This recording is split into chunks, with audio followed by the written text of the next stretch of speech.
Désarroi, dégoût, des mots que j'entends beaucoup dans notre milieu catholique après ce premier tour des élections présidentielles. Oh, chers amis, je crois me rappeler avoir fait une chronique il y a quelques mois en disant que de toute façon, comme catholiques, nous aurions du mal à trouver un candidat qui réponde parfaitement à nos aspirations.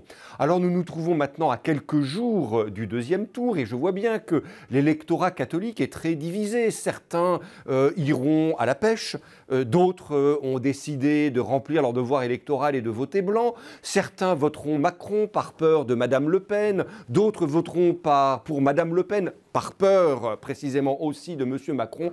L'un dans l'autre, rien n'est véritablement satisfaisant pour nous, surtout si nous en jugeons à l'aune de ces points fondamentaux, le respect de la vie du début à la fin, l'organisation d'une société autour de ce noyau central qu'est la famille, ainsi que la question d'une juste répartition du travail et des richesses. Alors, devons-nous rentrer dans une sinistrose? Mais non, chers amis, parce que tout ça là, c'est de la tactique.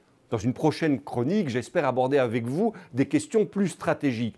C'est de la tactique. Dans cette tactique, eh bien, nous ferons en conscience pour le deuxième tour. Mais nous avons à préparer avec espérance le troisième tour et le quatrième tour, comme on dit communément, c'est-à-dire l'élection à la députation, l'élection législative. Alors là, chers amis, en tant que catholiques, nous avons un rôle à jouer. En effet, nous connaissons les candidats et si nous ne les connaissons pas, nous pouvons les contacter assez facilement, ils sont proches de nous. Alors sanctionnons en tant que catholiques ceux qui ont toujours pris des positions diamétralement opposées à ce que nous croyons, à ce que nous espérons. Encourageons ceux qui voudraient bien, dans le cadre de cette élection législative, prendre des positions proches de celles qui nous tiennent à cœur.